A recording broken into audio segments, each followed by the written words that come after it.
જય જવાન, જય કિસાન, જય મુરલીધર। આજે તારીખ 13 પહેલો મહિનો અને 2026। હવે મિત્રો આપણે આજના વિડીયોની અંદર માહિતી આપણે જે આપવાના છે એમાં ખાસ કરી અને ઠાર ઝાકર અને સાથે ઠંડીનો રાઉન્ડ અને એક માવઠાની ક્યાંક ને ક્યાંક આપણા ઉપર એક માર છે એ આપણે અગાઉથી એક આગતરા ઈંધણ તરીકે તમને માહિતી આપેલી હતી અને ખાસ આજે આપણે પણ એમાં ક્યાંક ને ક્યાંક થોડીક આપણે સમજાવવાનો પ્રયત્ન કરશું। પણ કાલે જે 14 તારીખે ખીહેર છે અને ક્યાંક ને ક્યાંક જે આપણે પતંગ પ્રેમીઓ છે એમના માટે આનંદના સમાચાર એ છે મિત્રો કે પવન કાયદેસર સપોર્ટ આપશે અને એમને ક્યાંક ને ક્યાંક આખા દિવસમાં જે પતંગ ઉડાડવાની મજા આવશે એમાં પવન એને સપોર્ટ આપશે। એટલે મિત્રો આ હતી આપણે ખીહેરની વાત। અને ખીહેર આપણા દેશી જે આપણા ગઈઢા કહીએ આપણે ગામડાની અંદર જે આપણે ખેડૂતો ખેતી કરતા હોય અને ક્યાંક ને ક્યાંક જે આપણા પૂર્વજો હતા એમને પણ આપણે જે ખીહેર કહી એ ખીહેરની ઘણી બધી માન્યતા હોય અને આપણે અગાઉથી પણ દેશી કસકાતરની માહિતી આપતા હોય એમાં કાલ ખીહેરનું પણ મહત્વ હોય। એને પણ આપણે ક્યાંક ને ક્યાંક એક આપણે દનિયા તરીકે પણ કહીએ તો દનિયા તરીકે પણ જોઈ શકતા હોય। એટલે મિત્રો આવી બધી ઘણી વાતો દેશી કસકાતરા વિશે આપણે અગાઉ પણ આપતા જ હોય આપણા ચેનલની અંદર અને આગળ પણ આપણે માહિતી આપશું।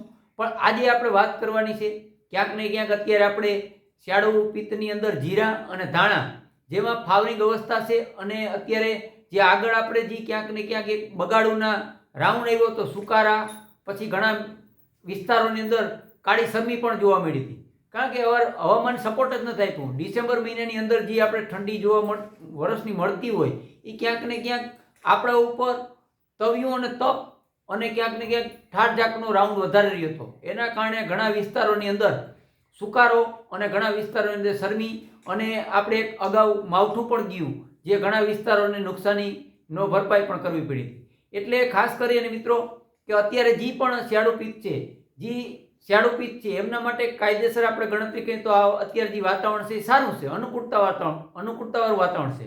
પણ ક્યાંક ને ક્યાંક હવે આપણે 14, 15, 16 અને 17 તારીખ એમાં ઝાકરનો રાઉન્ડ આવે તો એ ઝાકરનો રાઉન્ડ છે આખા ઓલ ગુજરાત સૌરાષ્ટ્ર કચ્છની અંદર નહીં હોય પણ મીડિયમ એવો ઝાકરનો રાઉન્ડ અને ક્યાંક ને ક્યાંક ઠાર જોવા મળશે।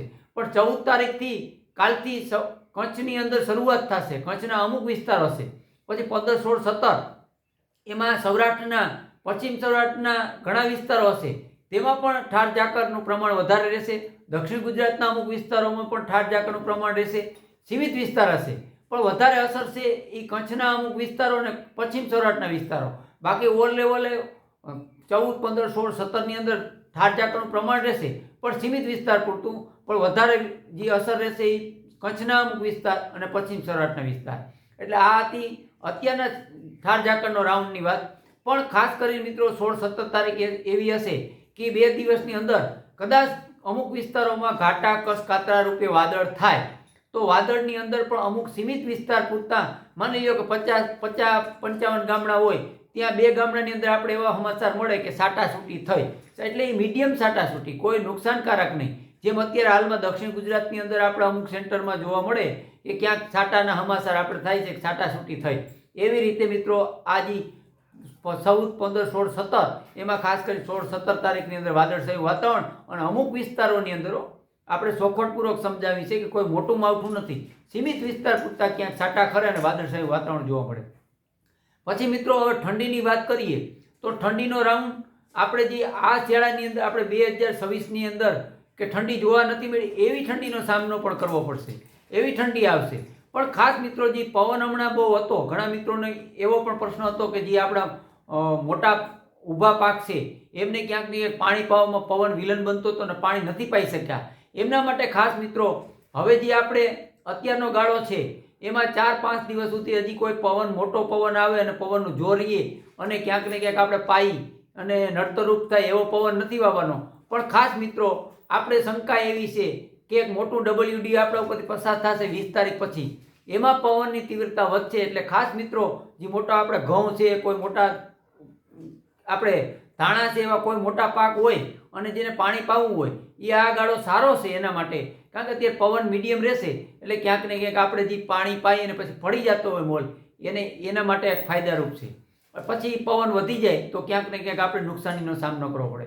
પણ મિત્રો ખાસ આપણે વાત કરવાની છે 20 તારીખ પછી 20, 21, 22 એમાં પણ ક્યાંક ને ક્યાંક ઠાર ઝાકળનું પ્રમાણ વધારે રહે એવી શક્યતા છે મિત્રો. એક આગળના ઇંધણ તરીકે તમને માહિતી આપું.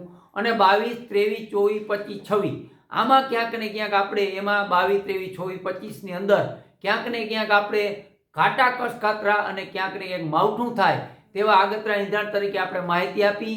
એ માવઠાની શક્યતા વધારે મિત્રો આમ તો પશ્ચિમ સૌરાષ્ટ્ર અને કચ્છના વિસ્તારોને અસર કરે એવું હાલમાં લાગે છે. અને સૌરાષ્ટ્રના દરિયાકાંઠાના વિસ્તાર છે તેમાં પણ શક્યતા છે. હજી કંઈ ફેરફાર થશે તો આપણા ચેનલની અંદર માહિતી આપવાની કોશિશ કરીશું મિત્રો. પણ અત્યારે આગળના ઇંધણ તરીકે આપણે 22, 23, 24, 25 તારીખની અંદર માવઠું થાય તેવી શક્યતા છે. કેવું તીવ્રતાવાળું માવઠું હશે અને કેટલા વિસ્તારોને કવર કરશે પણ અત્યારે હાલમાં આપણે આગળના ઇંધણ તરીકે માહિતી આપી. અને આપણે કહીને કે આ જાન્યુઆરી છે, જાન્યુઆરીનો એન્ડ પણ ક્યાંક ને ક્યાંક માવઠા રૂપે હશે અને ફેબ્રુઆરીની શરૂઆતમાં પણ આપણે એક માવઠાનો ડર છે. પણ અત્યારે આપણે આગળના ઇંધણ તરીકે તમને માહિતી આપી. ક્યાંક ને ક્યાંક આપણે જીરાનો પાક એવો મિત્રો છે કે આપણે આગળ એની કાળજી કરીએ તો ક્યાંક ને ક્યાંક આપણે ફાયદો થતો હોય. કારણ કે અત્યારે મોટે પાયે ઠંડી પડે અને ઠાર ઝાકરું આવે અને પછી માવઠાના ઝાપટા પડે તો ક્યાંક ને ક્યાંક આપણે પાકમાં નુકસાની થતી હોય. એટલે આગળના ઇંધણ તરીકે તમને માહિતી આપવાનો પ્રયત્ન કર્યો મિત્રો.